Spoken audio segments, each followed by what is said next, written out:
In this lecture, we will discuss about the basic structure of C program, sample program, header files, input output functions and main functions.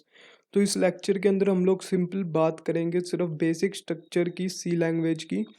जो सी language के अंदर जो programme होता है उसके अंदर कोई ना कोई एक स्ट्रक्चर फॉलो होता है, उस स्ट्रक्चर के बारे में आज हम बात करेंगे। तो सबसे पहले आता है हमारे पास कि keywords and pre defined functions. जो सी लैंग्वेज है वो एक उसकी एक स्टैंडर्ड लाइब्रेरी होती है जिसके अंदर हमारे पास कीवर्ड्स पहले से ही डिफाइन होते हैं और कुछ प्री डिफाइंड फंक्शंस होते हैं।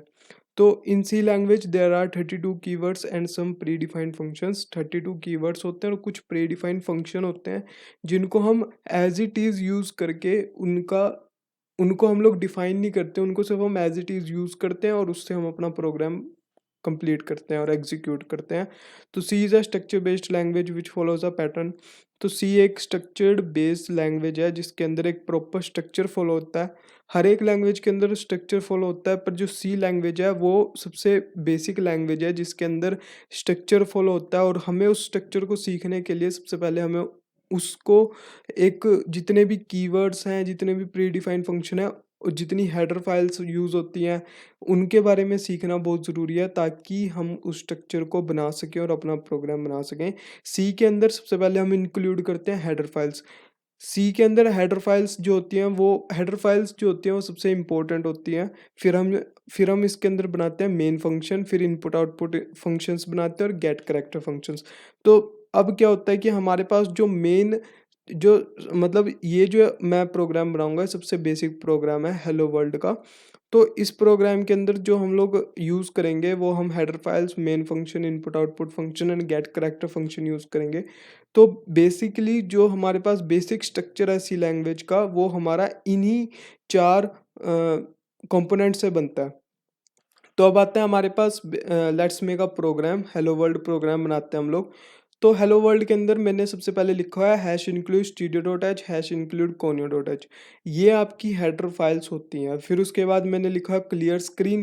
क्लियर स्क्रीन क्या करती है, आपकी क्लियर कर देती है प्रीवियस आउटपुट को। फिर हमने मेन फंक्शन बनाया हुआ है, मेन फंक्शन के अंदर हमने प्रिंट एफ फंक्शन बनाया हुआ है जिसके अंदर हमने एक वर्ड लिखा हुआ है हेलो वर्ल्ड और फिर हमने गेट सी एच लिखा हुआ है। अब क्या होता है कि जो सी लैंग्वेज है वो एक स्ट्रक्चर बेस्ड लैंग्वेज है जिसके अंदर एक पर्टिकुलर पैटर्न फॉलो होता है। हम कोई भी प्रोग्राम, किसी भी प्रोग्राम, चाहे वो एडिशन हो, सब्ट्रैक्शन हो, मल्टीप्लिकेशन हो, प्रिंट करना हो किसी चीज़ को, या कोई बड़ा प्रोग्राम हो, हम सबसे पहले तो यही कंसेप्ट यूज़ करते हैं।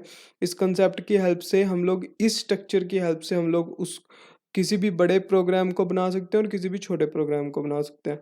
तो सबसे पहले हम लोग जो सबसे मेन बात है, सबसे पहले हम इसके अंदर हेडर फाइल्स को इंक्लूड करते हैं। हेडर फाइल्स जो है वो इंक्लूड करनी बहुत इंपॉर्टेंट है क्योंकि इससे जो हमारे पास प्री डिफाइंड वर्ड है वो इंक्लूड हो जाते हैं प्रोग्राम के अंदर। और मैंने बता दिया कि 32 कीवर्ड्स होते हैं, कुछ प्री डिफाइंड फंक्शन है। हम लोग उनको इंक्लूड कर देते हैं, वो ऑटोमेटिक इंक्लूड हो जाते हैं जब हम लिखते हैं hash include studio dot H, hash include conio dot H. फिर हम लिखते हैं क्लियर स्क्रीन। क्या होता है, क्लियर स्क्रीन जो आती है वो आपकी प्रीवियस आउटपुट को क्लियर करती है। फिर हम लोग मेन फंक्शन बनाते हैं। सी प्लस प्लस के अंदर हम लोग मेन फंक्शन बाद में बनाते हैं क्योंकि वो बॉटम अप अप्रोच है, पर जो सी लैंग्वेज है वो आपकी टॉप टू बॉटम अप्रोच है। टॉप टू बॉटम मतलब सबसे पहले हम लोग इसके अंदर मेन फंक्शन डिफाइन करते हैं। और आपको पता है कि जब सी लैंग्वेज स्टार्ट होती है, वहाँ जब भी प्रोग्राम एग्जीक्यूट होता है सबसे पहले मेन फंक्शन कॉल होता है। मेन फंक्शन कॉल होने के बाद जो इसके अंदर जो जितनी भी कोडिंग लिखी है, प्रोग्रामिंग पैटर्न लिखा हुआ है, वो सारा का सारा फॉलो होता है। तो हमारे पास हेडर फाइल्स क्या होती हैं, हेडर फाइल्स जो होती हैं वो इंक्लूड करती हैं स्टैंडर्ड लाइब्रेरी प्रोग्राम के अंदर। स्टैंडर्ड लाइब्रेरी क्या होती है, इस लाइब्रेरी के अंदर हमारे पास पहले से ही कुछ कोडिंग पहले से ही है जो हम लोग इंक्लूड कर देते हैं अपने प्रोग्राम के अंदर। तो जो सिंटैक्स क्या है हमारे पास हेडर फाइल्स का, जो सिंटैक्स है वो स्क्रीन पे है कि वो hash include studio dot H, hash include conio dot H. जो हैश इंक्लूड है वो है आपका प्री डिफाइंड प्रोसेसर। और जो स्टूडियो है वो studio stands for the standard input output and conio stands for the console input output. तो इसको हम एज इट इज़ लिखते हैं, इसके अंदर हम लोग कुछ एक्स्ट्रा चीज़ नहीं करते या कुछ एक्स्ट्रा हम लोग इसको चेंज नहीं कर सकते हैं क्योंकि ये पहले से ही फिक्स है, स्ट्रक्चर फिक्स है आपका सी लैंग्वेज का। तो आपने सबसे पहले इसी को लिखना है। फिर आपका आता है main function. Every program starts from the main function when the program executed control goes to main function. हर एक प्रोग्राम आपका मेन फंक्शन से स्टार्ट होता है। जब भी आपका प्रोग्राम स्टार्ट होएगा तो कंट्रोल आपके पास मेन फंक्शन के ऊपर आता है। जो भी मेन फंक्शन के अंदर आपकी कोई भी स्टेटमेंट लिखी है फिर उसके बाद वो एग्जीक्यूट होती है। So there are different different types of main function, जैसे कि वॉइड मेन हो गया, इंट मेन हो गया, इनमें डिफरेंस हो जाता है। वॉइड मेन आपका जो रिटर्न करता है वो एम्प्टी कुछ भी रिटर्न नहीं करता, पर जो इंट मेन है वो एक इंटीजर रिटर्न करता है हमें। तो anything written between the parenthesis are the commands और the statements for the computer. तो जितनी भी पैरेंथेसिस के अंदर हमारे पास एज शोन इन फिगर जो ये पैरेंथेसिस बनी हुई है, इसके अंदर जितनी भी हमारे पास स्टेटमेंट्स लिखी हुई हैं वो हमारे पास एज इट इज़ चलेंगी। तो फिर आता है हमारे पास इनपुट आउटपुट फंक्शन। जो सी लैंग्वेज है इसके अंदर हमारे पास दो इनपुट आउटपुट फंक्शंस होते हैं। स्कैनएफ होता है, स्कैनएफ होता है इनपुट फंक्शन, और आउटपुट फंक्शन होता है प्रिंट फंक्शन, प्रिंट एफ। और स्कैनएफ आता है आपका इनपुट फंक्शन। तो अब इसका मतलब क्या है, to print the group of words on the monitor we use print f function.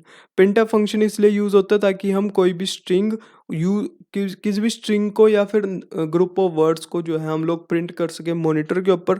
To get input from the user we use scanf function. Scanf जो होता है वो इनपुट के लिए यूज होता है। कुछ भी अगर जो हमने इनपुट लेनी है यूजर से तो वो हम स्कैनएफ के थ्रू लेते हैं। So these are not the keywords but these are the predefined function in C language. C language के अंदर जो प्री डिफाइंड फंक्शंस हैं उनको वे हैं आपके scanf, printf, main function, get C H and clear screen. ये आपके बेसिक स्ट्रक्चर है आपका सी लैंग्वेज का, जिसके अंदर हम लोग ये वर्ड्स यूज़ करते हैं। और ये कोई कीवर्ड नहीं है, ये आपके प्री डिफाइंड फंक्शंस हैं। और फिर आता है हमारे पास गेट करेक्टर। लास्ट जो आता है आपका वो आता है गेट करेक्टर। गेट करेक्टर क्या होता है, character function which holds the console screen. जो हमारे पास स्क्रीन को आपका होल्ड करता है ना, तो उसको हम कहते हैं गेट करेक्टर। तो मैं इसके अंदर एक प्रोग्राम बना के दिखा देता हूँ आपको, उससे आपको और भी ज़्यादा क्लियर हो जाएगा। सबसे पहले मैंने एक कंपाइलर खोला देव C++ का, उसके अंदर मैंने कंट्रोल एन से इसके एक न्यू फाइल बना दी। अब मैंने सबसे पहले इसके अंदर इंक्लूड करना है जो हेडर फाइल्स है ना, सबसे पहले हमने उसको इंक्लूड करना है। तो मैंने इसके अंदर इंक्लूड किया hash include studio dot H. फिर उसके बाद मैंने इसके अंदर इंक्लूड किया hash include conio dot H. अब क्या होता है, अब मैंने इसके अंदर से स्टैंडर्ड लाइब्रेरी को इंक्लूड कर दिया। अब मैं बनाऊंगा इसके अंदर क्लियर स्क्रीन। क्लियर स्क्रीन क्या होता है, ये आपकी मर्जी है, आप चाहे यूज़ करें चाहे ना करें। पर यूज़ करने का मतलब क्या होता है इसका, ताकि जो आपकी प्रीवियस आउटपुट है, मतलब आपने पहले कोई प्रोग्राम बनाया होगा तो हम उसको क्लियर कर सकते हैं। तो मैंने इसके बाद एक सेमी कोलन मतलब कोमा, डॉट और कोमा लगाया है, इसको हम कहते हैं सेमी कोलन, जिसको हम हर एक प्रोग्राम के बाद यूज़ करते हैं सिवाय मेन प्रोग्राम के बाद। जैसे अब मैं लिख रहा हूँ वॉइड मेन एक फंक्शन है मेड। इसके अंदर क्या होता है कि हम लोग, ये मेन फंक्शन है जो प्रोग्राम है वो इसी के अंदर से एग्जीक्यूट होता है। अब मैंने मेन फंक्शन बना दिया। अब हम लोग क्या करेंगे इसके अंदर, मैं इसके अंदर कुछ भी प्रिंट कर रहा हूँ printf। ये आपका प्री डिफाइंड फंक्शन है, इसको आप एज इट इज़ यूज़ करते हैं। और ये इसके अंदर मैंने लिख दिया हेलो। और फिर मैंने यहाँ पे यूज़ करा get C H character, get character कहते हैं हम इसको। और फिर मैंने इसको किया सेव Ctrl+S से और डेस्कटॉप पे, और इसकी जो एक्सटेंशन है वो चेंज कर दी .c। और मैंने यहाँ पे लिख दिया, इस प्रोग्राम का नाम लिख दिया 6.c और सेव कर दिया। और फिर उसके बाद हमने यहाँ पे एग्जीक्यूट के ऊपर कॉल किया, कंपाइल एंड रन। ये कंपाइल हो गया पूरा का पूरा। अब इसके अंदर एक एरर आया है। एरर क्या है आपका, कि जो मेन फंक्शन है